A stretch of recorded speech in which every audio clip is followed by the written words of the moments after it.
Coming up on The Reaction, is the dam about to burst on Meghan Markle bullying allegation? Tom Bower, the royal biographer, certainly thinks so, and he's going to be telling us exactly why.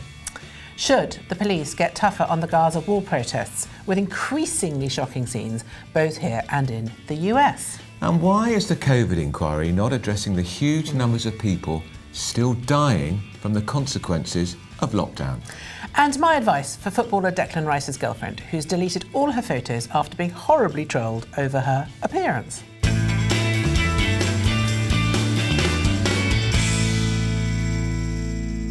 Hello and welcome to The Reaction with me, Sarah Vine. And me, Andrew Pearce. We'll be here every Wednesday on the Daily Mail's YouTube channel, so make sure you like and subscribe so that you never miss a single episode. Now, there have been some really shocking scenes in the United States as Gaza wall protests have spread across university campuses nationwide. Jewish students have increasingly become the targets of antisemitism, open antisemitism, with a rabbi at Columbia University even issuing a shocking warning to his pupils ahead of Passover not to attend campus over fears for their safety. And today, those protesters are refusing to disband from Columbia's main campus despite a midnight deadline. And of course, here in the United Kingdom, Scotland Yard is being told it has to regain public trust by policing those pro-Palestinian protests properly after an officer told a Jewish campaigner he was antagonising demonstrators by being openly Jewish. Sure, there are an awful lot of people of all sorts of faiths and creeds who want to go where they want. Right. But unfortunately today is different, isn't it? Because I'm Jewish, I can't cross the road today. Because of the march. Yeah, because I'm Jewish. That is unfortunately part of the factor. Walking wherever they want to walk. I mean, and honestly, Andrew, when I saw that piece of footage, I was quite astonished, because the thing is, if the officer had said, "Hello, sir, you look like you've just come from the synagogue. There are some quite loud pro-Palestinian people here. Would you like us to escort you to safety?" That would have been one thing. But he didn't. He basically said, "You need to leave because you're openly Jewish." Yeah. Can you imagine saying that to someone? And if you don't go, Yes. you could cause it. Yes. I might have Your to fault. arrest you. Yes. And at the very time, this police sergeant, not an inexperienced young officer, a guy probably in his 50s, as the police sergeant is speaking to Gideon Falter, who's from the campaign against antisemitism, who is wearing his skull cap. As he is perfectly entitled to do. They're the mob obeying Nazi scum, and the police sergeant doesn't say, "I'm going to arrest you because that's a hate crime, you're breaking the law." He tells the nice Jewish guy who's going about his own business, "I'll arrest you." But also what the police need to understand, and I think this is why so many people are upset about this, is that it's their job to protect vulnerable people. Yeah. And in that situation, the person who's vulnerable is the Jewish gentleman, not the screaming Jewish hordes. people have stopped me in the streets here to say they do not think London is any longer a safe place. Blaming. It's like, he might as well have been saying to a young girl coming out of a nightclub, "Oh, hello, love. I can see that you're openly a bit sexy and your skirt is a bit short and there are some lads over there.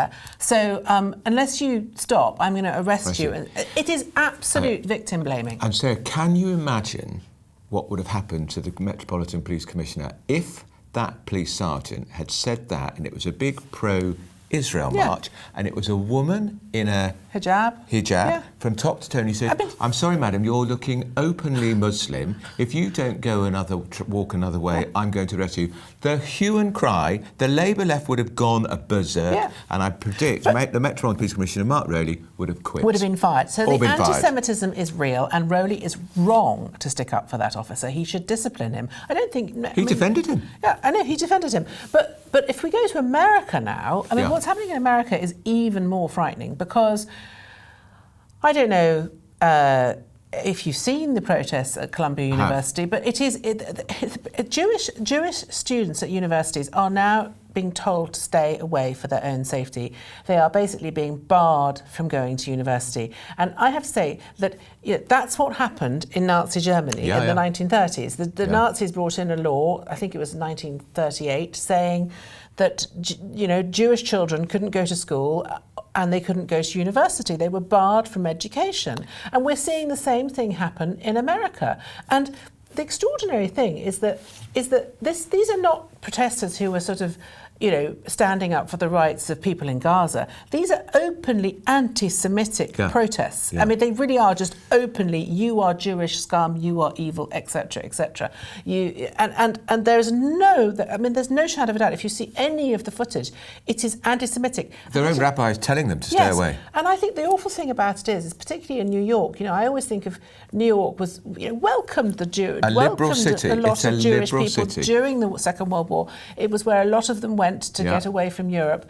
To see it in this condition now, where Jewish people are too scared. I mean, it's absolutely. It's chilling. It's beyond chilling. And this is an election year in the United States. What is sleepy, dopey Joe Biden saying about it? God. He should have The President of the United States should intervene. But again, these people should be arrested. They are racist. Universities are a place for open expression, open debate, open discussion. It's overt racism. And Sarah, I think it's time we changed the word anti-Semitism, because I think some people don't know what it means. No. It's effectively Jew-hating. Yeah. And that's what we should call it, because that's what it is. It is. That baying mob with Gideon Falter on Saturday were calling him a Nazi scum.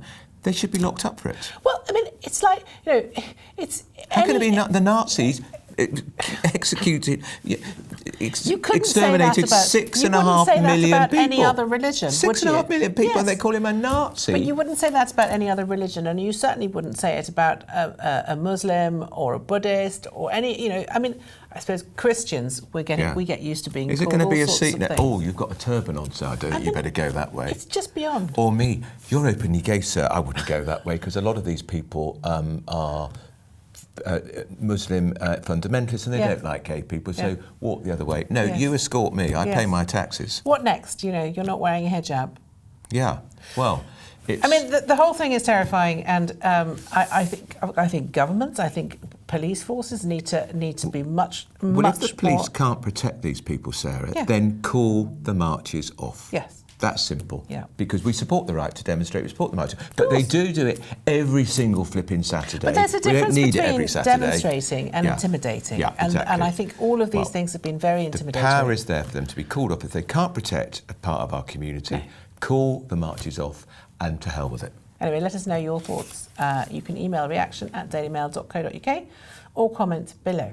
Now, still to come, Tom Bauer will tell us, no doubt in his usual frank way, that he believes the dam is about to burst on those allegations which go back some years by you-know-who, my favourite, Meghan Markle.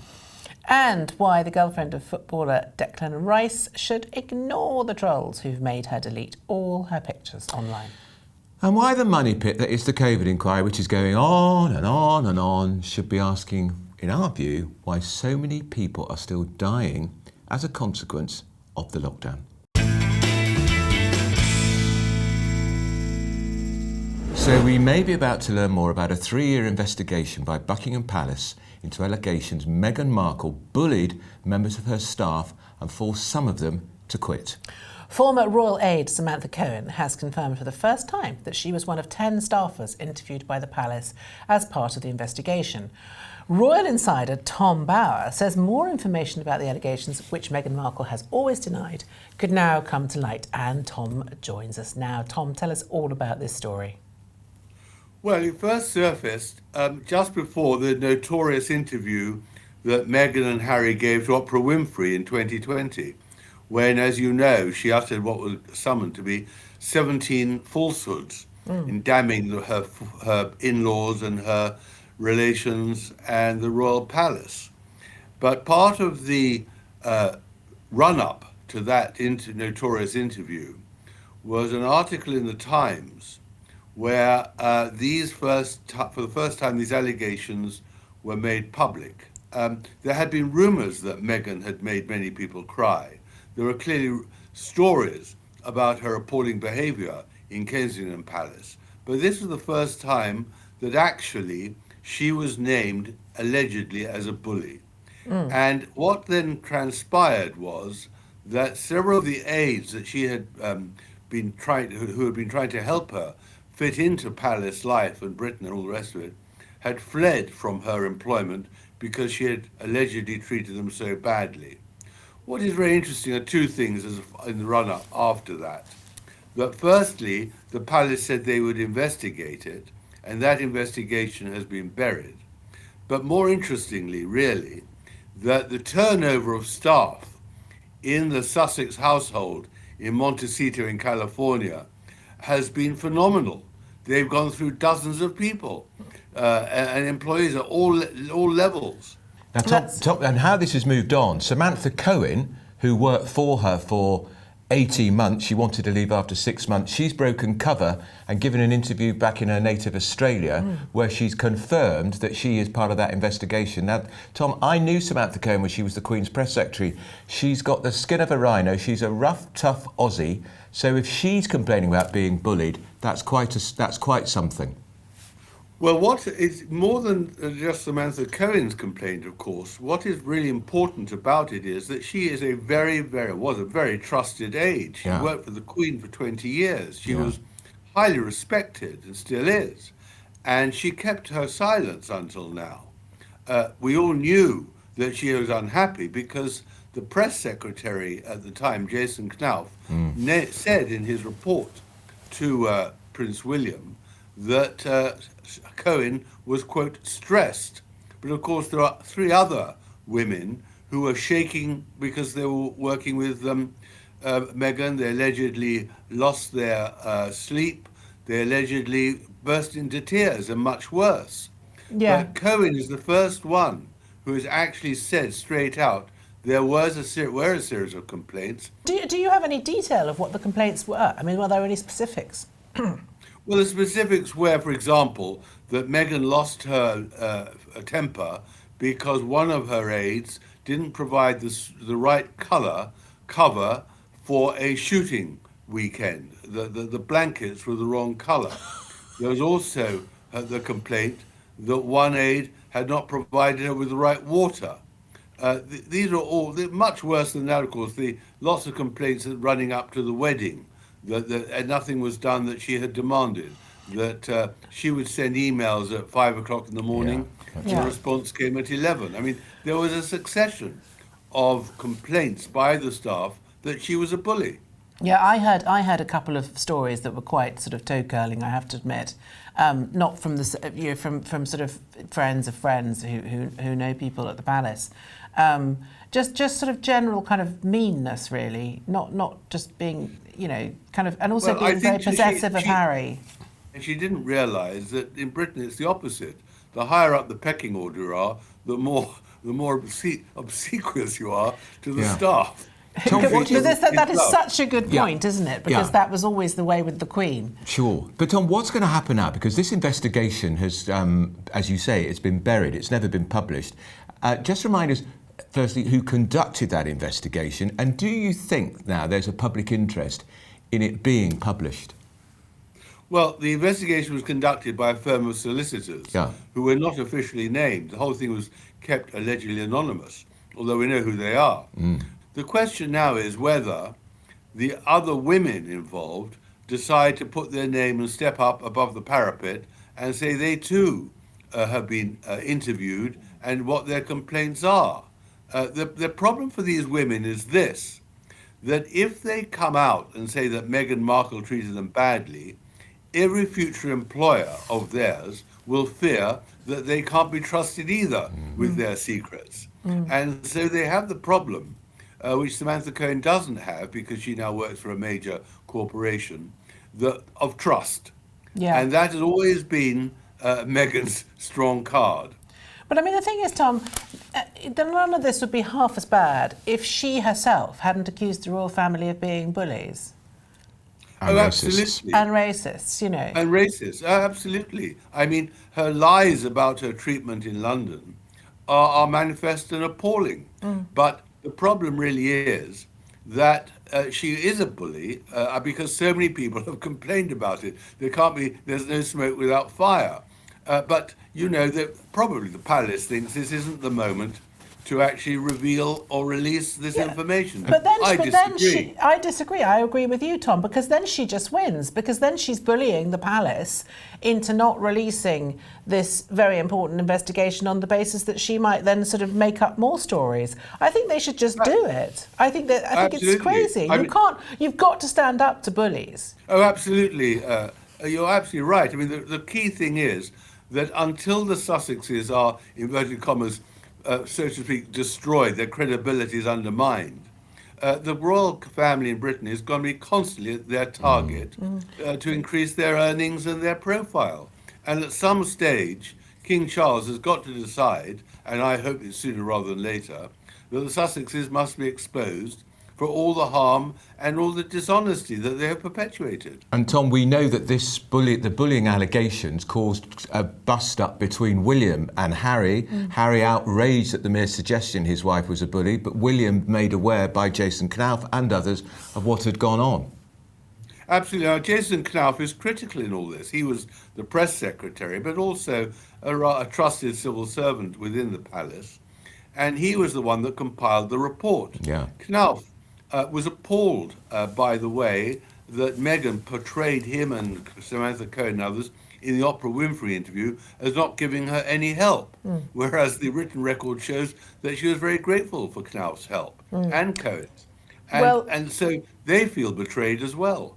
Yes. Well, Meghan has always denied the bullying claims, or at the time, representatives of Meghan said that she rejected the allegations as the latest attack on her character. They said it was particularly unfair when the Duchess had been the target of bullying herself and is deeply committed to supporting those who have experienced pain and trauma.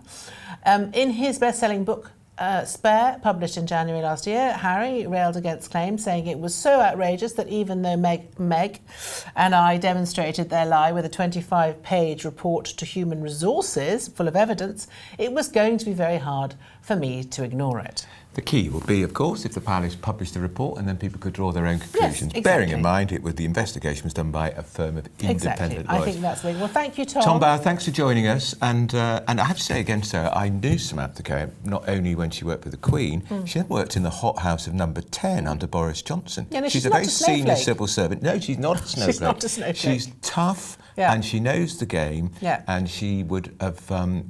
It would be quite difficult to bully her, and for her to put her head above the parapet like that is hugely significant. But I do remember at the time, I was getting a lot of people saying to me, you know, Meghan's behaviour is really quite shocking, and it was coming from a lot of different places. Yeah. It wasn't, you know, it wasn't sort of being funneled out by one source. Yeah. It felt like it was. People were just more. They seemed more upset and shocked than anything else. Yeah. Like they didn't really expect it. Anyway, we'd love to know... And of course she claims she was bullied by Kate, doesn't she, over the bridesmaid's dress? Yes, she claims that Kate's made her cry. Well, as you know, I'm not a fan of Meghan Markle's, but we'd love to know what your reaction is to this. Comment below. Do you think, actually, the palace should publish the report? Publish and be damned. Email reaction@dailymail.co.uk. Now, coming up, why are so many people still dying as a consequence of lockdown? And why Declan Rice's girlfriend, he's a footballer, just in case you didn't know. I have heard of him. Yes. I think He's he a plays for footballer Arsenal. That's yes. right. Why Declan Rice's girlfriend should ignore the horrible trolls targeting her over her weight and appearance. Is she overweight then, or is she too thin? No, she's a perfectly normal-sized girl. And how has Charlotte Church, what do we used to call her, the voice of an angel, managed to walk through £25 million? She's never worth that much in my view.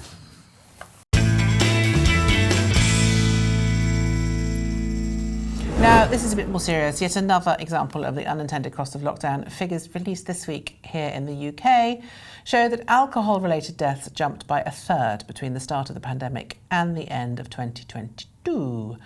And that's just the start. How many have died as a consequence of the £2.65 trillion deficit and the NHS waiting lists? And what about those so-called lost children who never went back to school? These are the questions that the COVID inquiry should be answering, not rabbiting on about WhatsApps. Instead, it's, you know, all it ever does is settle party political scores. And it's going to go on for years, and Labour Party just shout at Matt Hancock, who's Health Secretary, or Jeremy Hunt because he didn't do enough planning for the pandemic. I still think one of the worst, some of the biggest losers of the pandemic were school children. Oh my goodness, yes. And in hindsight, Yeah. I think perhaps some of us were saying at the time, you shouldn't have closed the schools. I remember saying very clearly, schools should be an essential service. Yeah. And everyone said to me, oh, what are you talking about? But poor teachers, they're going to get COVID. And I said, no, the average age of your teacher is about 25. Yeah, if they got COVID, they'd be fine. And children weren't passing it on. But there was very little infection amongst the kids. Well, and then people would say, oh yes, but they might go home and pass it on to granny. And that was true. But the truth is that we've lost so many children so 120,000 children just didn't come back after COVID. The lost children. But those are the stark figures. But across the board, and I saw this in my own children and in their peer group, the sort of the motivation, the lost motivation. I mean, I remember my son, went from being a really sporty, kind of quite sort of, to being someone who just sort of sat in his bedroom and played FIFA because there was nothing else for him to do. And a lot of his friends also, dropped out, didn't come back. I mean, he was, it was really hard. They lost all motivation. And apart from the sort of shambles with the exams, which we remember was a disaster, but going back to, I think what the COVID inquiry really needs to address is whether or not the lockdown would be something that you would repeat in the event of another pandemic. And I think, I look at it and I think the evidence would point to the answer being no. I think that's right. And if you look at that report that's come out this week about the kids, it says that the children doing their GCSEs are going to be suffering right up until 2030. So that's another 6 years of underattainment, underachievement because of the impact of lockdown. And if you talk to educationists, they'll say, you can't get that time at the back. And also, they lost the skill of interacting with each other. Kids have one chance. Yeah. They have one chance at their GCSEs. Yeah. They have one chance at their A-levels. They have one chance to get into university. And then the world moves on. And if they haven't managed to get that chance... So how many children are going to live reduced lives as a result of what happened? But this particular report was about alcohol consumption. Yeah, of course. And I can remember, there was a moment where you just thought, well, I don't have to get up in the morning. Doesn't matter if I look and smell like a badger's behind. Have another drink. Help me go to sleep. Slightly take the edge off the nightmare. And we used to call them quarantinis. Oh yeah. Yeah. I think. And everyone used to get on Zoom, and about 7 o'clock, you'd all have a quarantini. Yeah. And what else was there to do? And the thing is the other thing, the way it impacted people's lives was that most of us live our lives, and we have partners, whatever. But we managed to live together because there are valves, there are things that you can do. You're not stuck to each other all the time. Yeah. And then everybody was put into this sort of hothouse, kind of almost honeymoon conditions where everyone was on top of each other all the time. And particularly women. We ended up, the extra washing, extra cleaning, all the food that you had to prepare. Suddenly you were producing 3 meals a day. And you were eating more. And you were eating more, and you were drinking more. Glass of one for the pot, one for me. Exactly. And I just think... I think that the people who made the decision about the lockdown were just looking at the predictions. And I remember there was one really horrific prediction, which was 500,000 potential deaths in the UK. And I think 2.5 in America or something like that. And everybody focused on that. And yes, that was terrifying. But the thing is, what people forgot was that if you kill the disease, you also risk killing the host, which is the human beings. And what they decided to do was to try and eliminate the disease, but they forgot that, But don't you think a lot of it was herd mentality, Sarah? But they're locking down in Italy, they're locking down, we better do it too. But also there was a sort of element, there was a lack of emotional intelligence around the whole thing. There was a lack of someone saying, fine, from an epidemiological point of view, this is the right thing to do. But is it the right thing to do from a human point of view, from a sociological point of view? Think of all the spike in domestic violence, the divorce rate, the people who have the impact on mental health, cancers weren't treated, who are now going to die, and a lot of those people were young people. Women whose breast cancer has not been diagnosed because of COVID, and just all of this stuff. And I don't know what the answer is, but what I do know is that there's an inquiry, which I and you and I and everyone as a taxpayer is paying for. And I would really like it to answer that question. I'm not a big person for blame and stuff. I think, people do what they do because that's the best information they have at the time.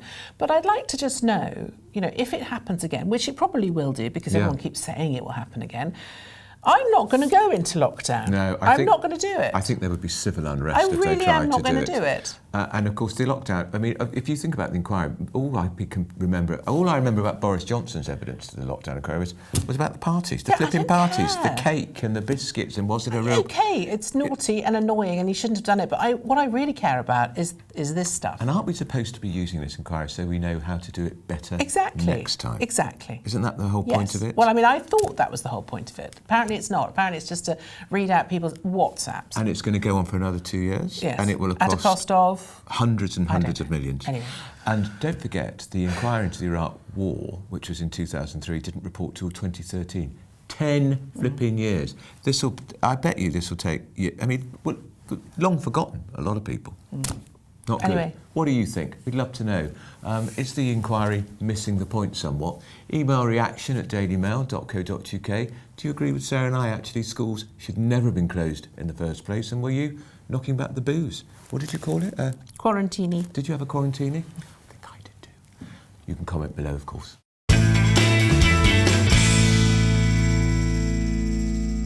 Now, my allergic reaction this week. Does using the phrase "back in your day" count as age harassment? Of course it doesn't, but according to an employment tribunal this week, it flipping well does.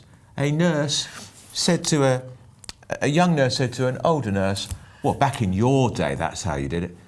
Goes to an employment tribunal. Waste of public money, waste of time, yet another snowflake. It's madness. It's just madness. It's just ridiculous. Back in my day, I'm old, you say. Is that in the day of the pony and trap? Well, anyway, this week also, I think the Germans decided that you're not old until you're 71. Is that right? No, 74. 74. But I have to confess, I had a note from someone the other day saying they admire my energy levels considering I'm an elderly gentleman. They also, while I was on a tube train the other day, a very nice tourist from the Far East said, "Would you like my seat, sir?" I managed to smile as I said through clenched teeth, "No, sorry. Thank you. I do not need a seat." Yes. Do I look that old? No, you don't actually.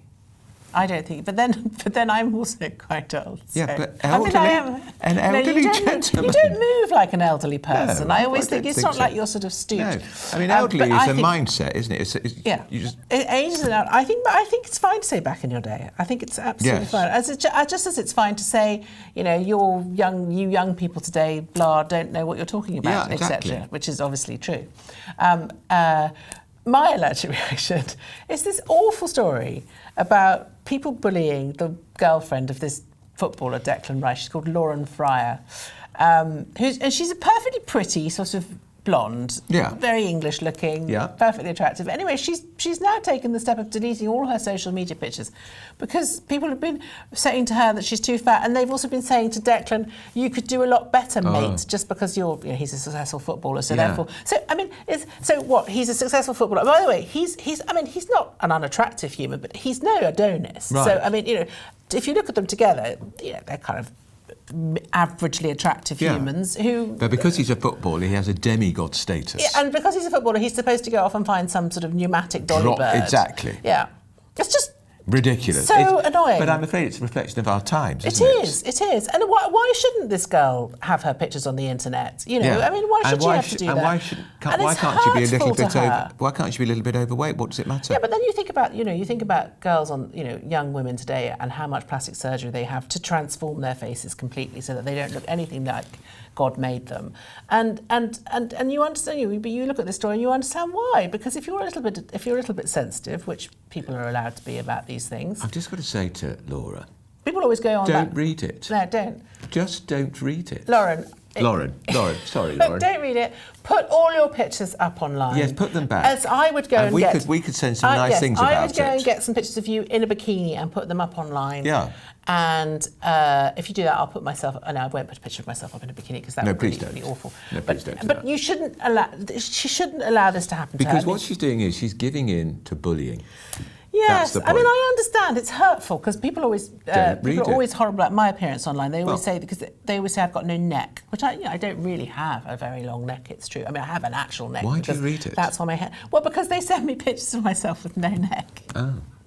But I don't look at any of it, and I know people say some very charming things about it, because I had a note from a friend the other day saying, "You're getting a you've got a particular amount of abuse this week on social media. You're right. And I said, well, I didn't know I till you did it. told Well, me. no, I mean, And I said, I don't care. The thing to do is to switch off all your notifications. That's what I do. So I have all my notifications switched off. Occasionally, the odd troll will find a way of getting through. I wouldn't even know how to turn the notifications on. No. But you're on TikTok now, so I am. I'm yes. on TikTok. And I'm going on Instagram. Can you believe it? I'm getting all exciting internet adventures. Yes, but people are having to help me with it because being an elderly gentleman who needs to have a seat given to him on a tube, I can't do it myself. So we know this will divide opinion. Let us know your thoughts. Do you think I'm elderly? Fishing for compliments here. No comment. By commenting below or emailing reaction@dailymail.co.uk. Would you offer up my seat to me on the tube? No. Good.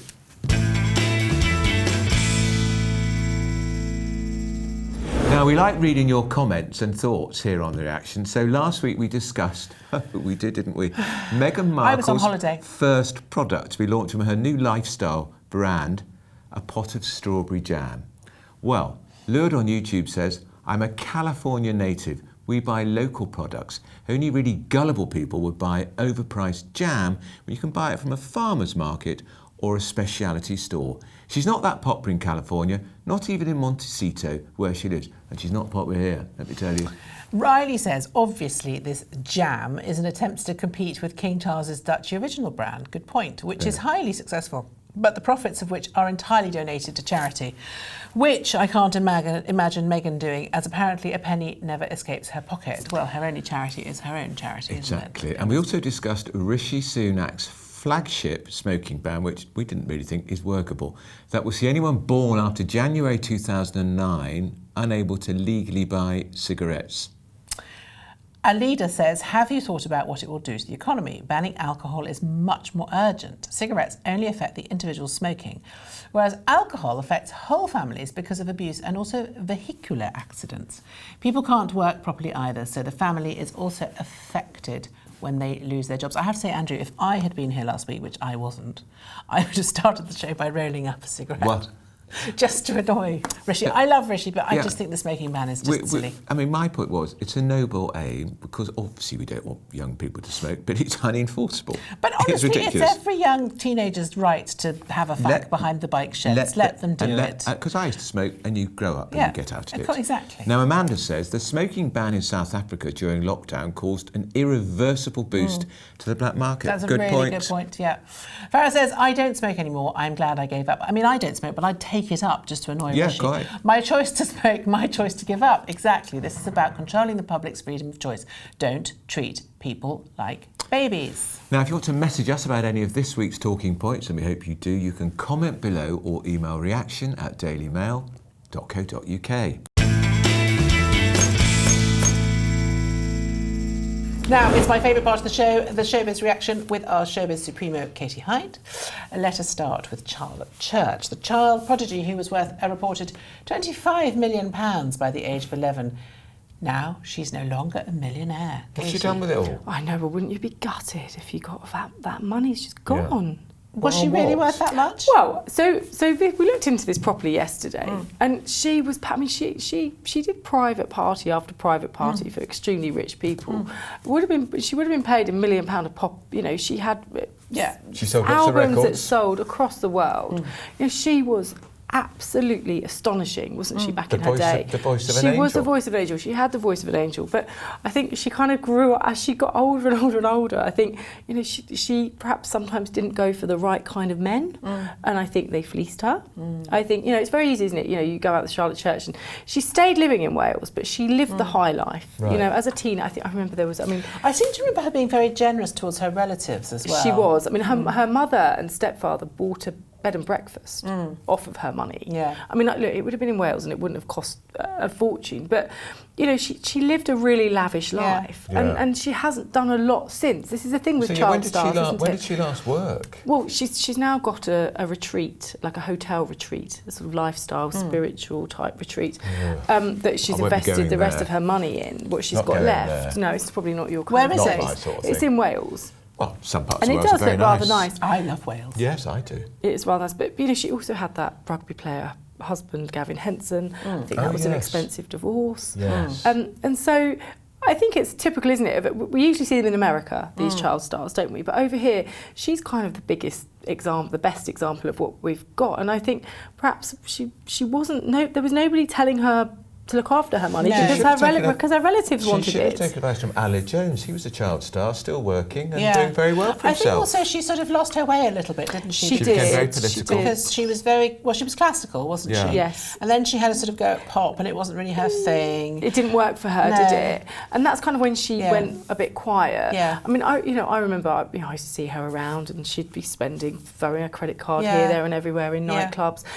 Buying But she's drinks quite. for her. I mean, her background is quite working class, isn't it? Very much so. So yeah. maybe she just didn't have anyone really to manage her or to give her But good it's like financial footballers, advice. isn't it? A lot of them go bankrupt. I mean, she hasn't gone bankrupt, of course. Well, if you think about it, though, you go back and you think about all those 60s and 70s bands. They all got all their money stolen from them. I mean, Yeah, didn't the they Rolling did. Stones have all their money nicked Yeah. at one point? Because the people latch Beatles. on to them, don't Yeah. they? Yeah. These Yeah. people. And when you're young, you're going to trust these people course. because you know so little. But also, it's that thing, isn't it? She was 18. I remember she got a limousine from Wales to London for her As you 18th do. birthday. Now, I mean, as much think as that's quite fun. that seems lavish, I mean, there's probably lots of other young people that would have done that. You don't have to be a multimillionaire necessarily to do that. But I guess when you're 18, her friends, her friends. I mean, would probably everybody work. suddenly wants to be your mate. Exactly, Yeah. and so that night probably cost her an absolute fortune. Yeah. Because none of her friends have got any I money. can remember seeing in a green room somebody who came 3rd or 4th on X Factor.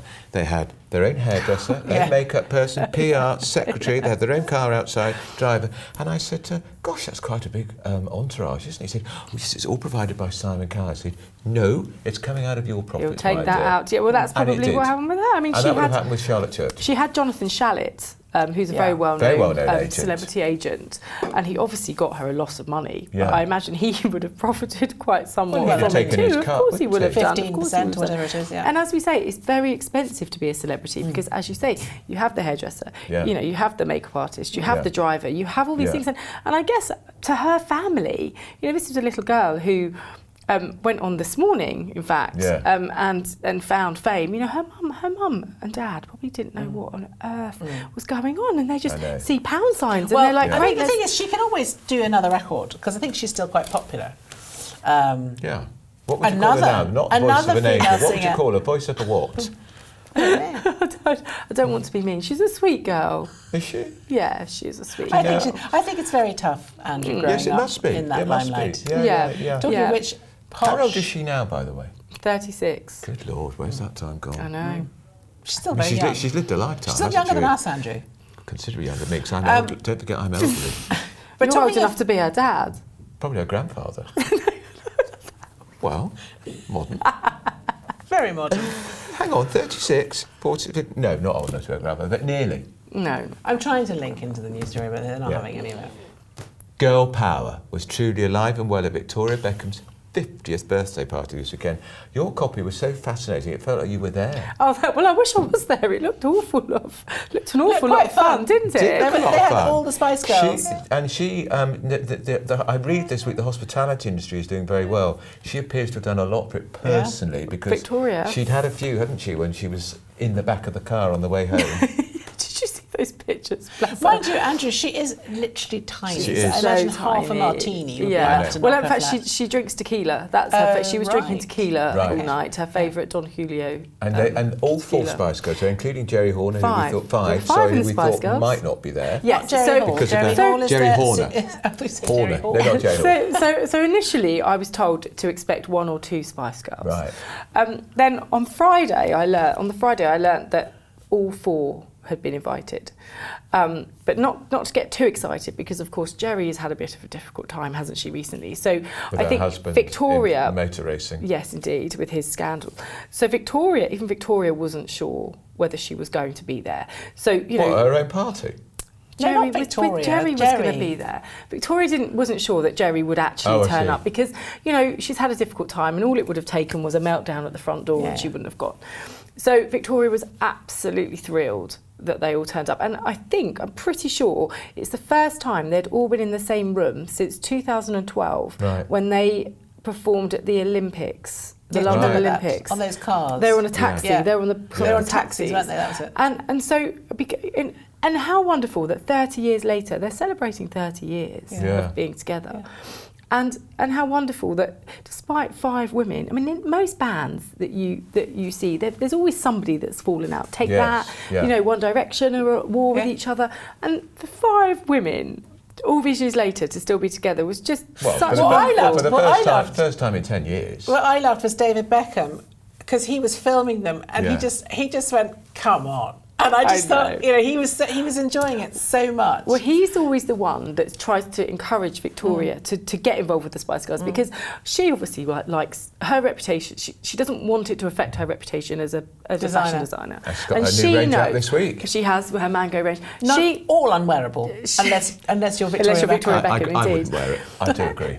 But she obviously, she knows the minute she goes on stage and tries to sing, all her credibility is out the window. Because she can't sing. Because she can't sing. And she knows she can't sing. Like, she's extremely self-aware, Well, is I mean, she Victoria can sing Beckham. more than me, but she can't sing. Well, she She's can not sing a a lot more than me, singer, as we know, as our viewers have heard me sing. Yeah. haven't they? And so, but actually David tries to sort of remind her of what a good time that was in her life and how happy they were. That's obviously when they met. And how much money they made. I mean, biggest selling girl band of all time. Cynic. Well, it's true. Biggest selling girl band of all time. Genuinely, and obviously that's when they first got together, and it was this really exciting, happy. That's what I like about David. I think he's very proud of her. He's really proud of her. He's really proud of her, and I love that about him. And I think he encourages her not to bury her past, but to embrace it. Yeah. So David actually broke the no phone rule to take that picture or the video that he took. So she didn't obviously want cameras in there, but she also didn't want people sitting on their phones all night. Yeah. She wanted people to talk to each other and have a really good time. The idea that you have to have that rule at a party. I know. Don't you go to a party to have fun rather than sitting on your phone all night? I don't see how you can have any kind of party unless phones are banned. I agree. Because one of the joys of being as old as we are them. is that all the naughty stuff that we got up to when we were 20 and 30, there weren't any phone cameras. Well, it was a real old There's school no bash. evidence. Yeah. There's no evidence of any of it. It did look a great bash. There were some interesting people there. Well, and then yes, there was some very Tom Cruise. Yeah, Tom Cruise was a surprise. Why was Tom Cruise there? That was random. Whether he's in London, Okay. That was a surprise. He's I filming, didn't know isn't he? about that. Is that until just the law of celebrity, that if you're all in the same city and one of you is having a party, you all have to go? They were friends when they lived in Los Angeles. They were friends. Yeah. He used to be at David's LA Galaxy games quite frequently. Right. They were actually friends. Yeah. But then, a couple of days after this party, there was a report that things were frosty between Jerry and Mel B, and you're just like, oh, leave it out. You know, why can't people just leave them to it? And they had a great time. Yeah. And actually, Mel B's known, you know, they've all known Mel B for 30 years. They know exactly what she's like. What is she like? Quite spiky. She's quite spiky. Is she? And she's always gobbing off. Yeah, She's she the one was, I- she's she the was one I- called she's the- Scary Spice, but She's the one I would probably not recognise if she very walked into the pretty. room. Oh, she's beautiful. very, very pretty Is she? girl. Yes. Yeah. So it seems like a wonderful time was had by all. And it ended with David Beckham giving his wife a piggyback. Yes, it did. Wasn't that sweet? Well, Because of course she's hobbling around still, isn't she? well, yes. So she didn't have her boot on, but she was barefoot a lot of the night dancing. But when she left, obviously she needed to put some shoes on. It's not that bad then if she was dancing. It was getting better, but she couldn't walk on these stilettos. So she was like, oh my God. Tragedy. What am I going to do? I can't walk on my stilettos. Oh, what's it going to do? Your hard work Must be today, terrible. you are. Thank you, Katie. That was fascinating as always. And that's it for today. Please join us again next Wednesday for more reaction to the stories making the headlines. And you can be wearing your stilettos, Katie. You've got yours on, haven't you? Don't tell anybody. So make sure you like Are they and Louboutins? No, they're the other one. Jimmy Choo. That's the ones. So make sure you like and subscribe so that you never miss an episode. See you again next Wednesday. Goodbye. Goodbye.